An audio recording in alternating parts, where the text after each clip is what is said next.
महाराज जी, जीवन में चल रही परेशानियों से निपटने के लिए मार्गदर्शन करें, क्योंकि हमें आगे कुछ भी नजर नहीं आता कि क्या करें क्या नहीं करें। करने से समस्याओं का समाधान नहीं होता। किसी भी क्रिया में सामर्थ्य नहीं समस्या का समाधान कर दे। एकमात्र भगवान का आश्रय और भगवान के होने से तुम्हारी दुर्गति शरीर के आश्रय से देहाभिमान युक्त होकर कर्म करने से हुई है। शरीर का आश्रय छोड़कर, भोगों का आश्रय छोड़कर भगवान का आश्रय ले लो। जो भी कार्य शरीर संसार के करते हो, भगवान की प्रसन्नता के लिए करो। कोई समस्या नहीं, कभी समस्या नहीं। दसों दिशाएं आनंदमयी हैं। आप कहते हो आगे दिखाई नहीं देता, आगे का मार्ग बिल्कुल दिखाई देगा कि हमें प्रभु के पास जाना है। हमारा अंतिम निर्णय है भगवान के धाम जाना, भगवान की सेवा में उपस्थित होना। अब संसार को अपना माना है, शरीर को अपना माना है, भोगों को अपना माना है। यहाँ विश्राम है क्या? सब दगाबाज है यहाँ, सब दगाबाज। भोग दगाबाजी कर रहे, आज भोगो कल फिर उनकी इच्छा नष्ट हो गए। शरीर दगाबाजी कर रहा है, खवाओ पिलाओ दुलार करो, वो बीमार है, वो बूढ़ा होता जा रहा है, वो मर जाएगा, वो भी छोड़ देगा। लोगों के से व्यवहार करो, जहां उनके स्वार्थ में बाधा पड़ी तो वो देखते भी नहीं है। हम किसी के काबिल नहीं रह गए, किसी को हमसे अब मतलब नहीं रह गया, कोई हमसे बात नहीं करता, तो धोखा ही धोखा है ना। सारा संसार धोखे में है। एक सत्य दोस्त है, यार है सबका, वो है श्री कृष्ण, वो है प्रभु। अगर उसका भजन करो तो सब समस्याओं का समाधान है। अगर भजन नहीं करोगे तो समस्या ही समस्या है। यहाँ केवल समस्या ही है। कोई एक सृष्टि में आदमी ऐसा लाओ ढूंढ के जो प्रॉब्लम रहित हो।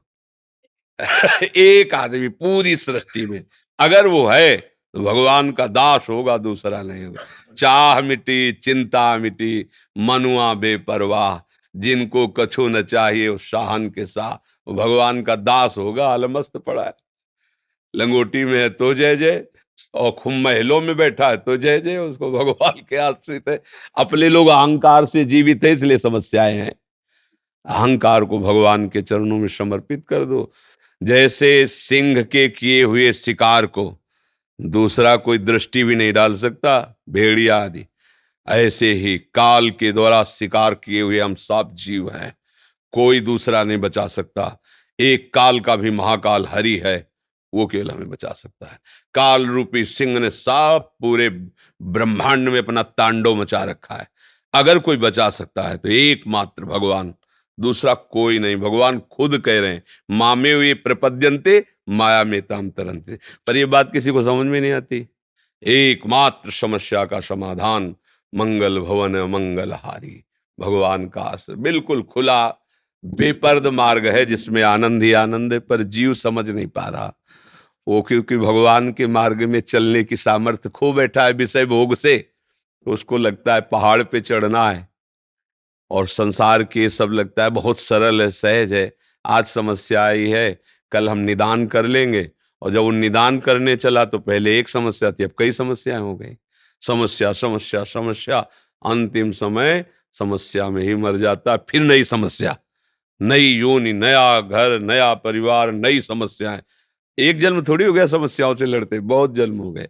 अगर विश्राम चाहते हो तो जाकी कृपा लवलेस ते, मतिमंद तुलसीदास हो, पायो परम विश्राम, राम समान प्रभु नाही कहो।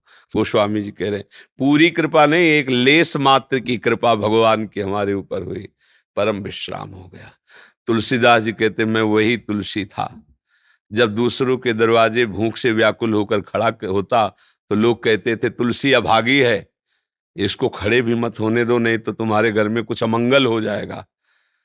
और जब अकबर सम्राट ने ताज उतार के चरणों में रखा ना, तब यही कहा आज तुलसी राम का है, तो बादशाह ताज रख रहा है चरणों में। वही तुलसी है जो दूसरों के दरवाजे पे खड़ा होता था तो टुकड़ा देने के लिए मना कर देते थे। बस ये बात समझो, महापुरुषों ने अपने जीवन को अनुभव के द्वारा प्रकाशित।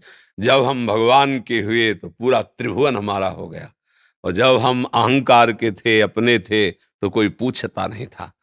ऐसे ही हमारी सारी समस्याएं हमारे कर्मों के कारण आ रही हैं। अब हमारे कर्मों को कोई नष्ट कर सकता है तो भगवान है। भगवान ही कर्म संचित को भस्म करते हैं। तो भगवान की शरण होकर उनका नाम जप करो, उनके आश्रित रहो। हर समस्या को सहने की सामर्थ्य देंगे, हर समस्या से निकलने का मार्ग दिखाई देगा। यहां से निकलो, कोई समस्या नहीं। समझ पा रहे? अगर भगवान का भजन नहीं करोगे तो भैया हमें लगता है इस त्रिभुवन में समस्या ही समस्या है। दुखालयम अशाश्वतम, यहाँ समस्या ही समस्या है।